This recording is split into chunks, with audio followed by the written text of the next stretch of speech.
Listen closely.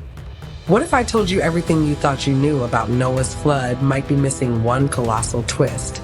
A twist so unsettling, it could shatter centuries of traditional thinking and make you question what really happened once the waters finally receded.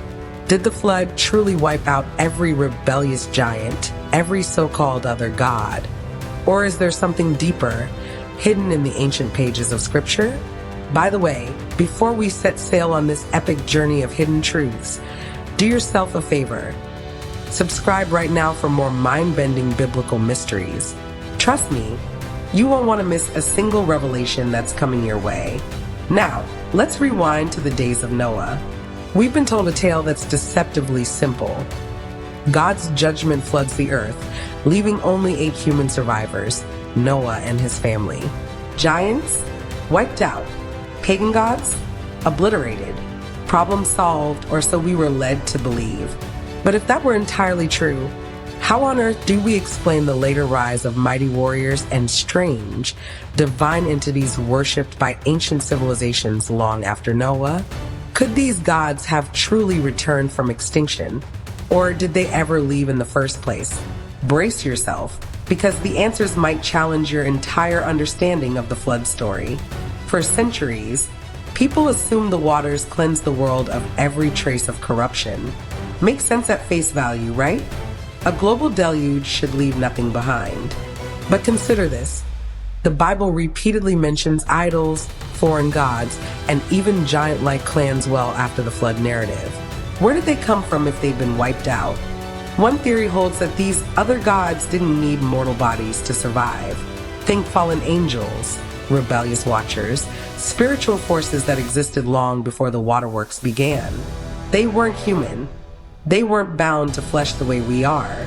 Flood or no flood, they could still roam, whispering their deceptions into human ears.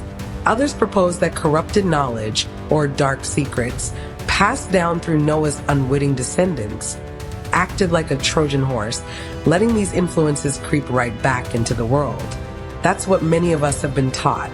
Only Noah's line was spared, so we assume everything was purified. But let's not forget, humanity has free will.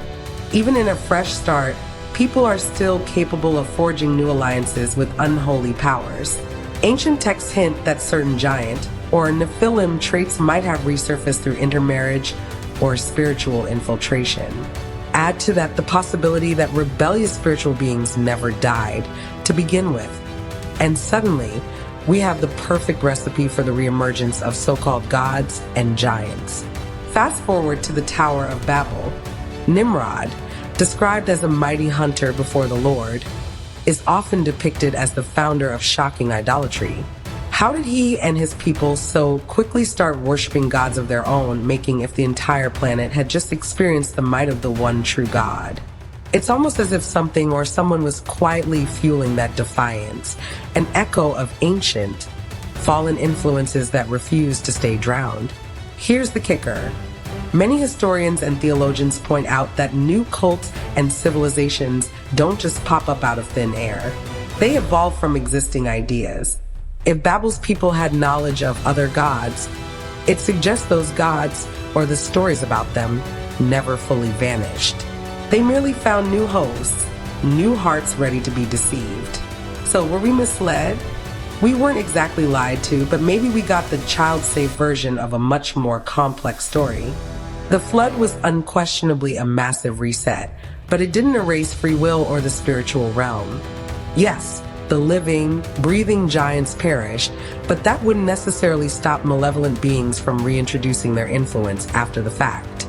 Our usual Sunday school version of events focuses on the obvious, the ark, the animals, the rainbow, and skips the possibility that darkness might still find a foothold in a post-flood world. Feeling a bit shaken? Good. Sometimes realizing you might have been only told half the story is the first step to uncovering deeper truths. Step into the mindset of Noah's family stepping off the ark. The world is silent, drenched, seemingly brand new. But the cosmic conflict between good and evil never ended with the downpour. Spiritual entities, what some call the divine council or the watchers, could still move freely in the unseen realm. It wouldn't take long for humanity to stumble, especially if these forces presented themselves as gods worthy of worship, promising forbidden knowledge or power. This continuous cycle, human beings lured by supernatural beings claiming divinity, paints the Old Testament with the same recurring pattern of idolatry. The real question is, are we immune to it today, or are we still prone to the same deceptions disguised under new names? You might be wondering, if these forces survive the flood, how do we stand any chance? Here's your roadmap. 1. Know the patterns. Recognize how easy it is for corrupt knowledge and idolatrous ideas to take root. History and scripture repeat these warnings for a reason. 2. Stay vigilant. Darkness thrives where our curiosity becomes unguarded. Be mindful of what influences you, spiritual or otherwise. 3. Seek the bigger picture.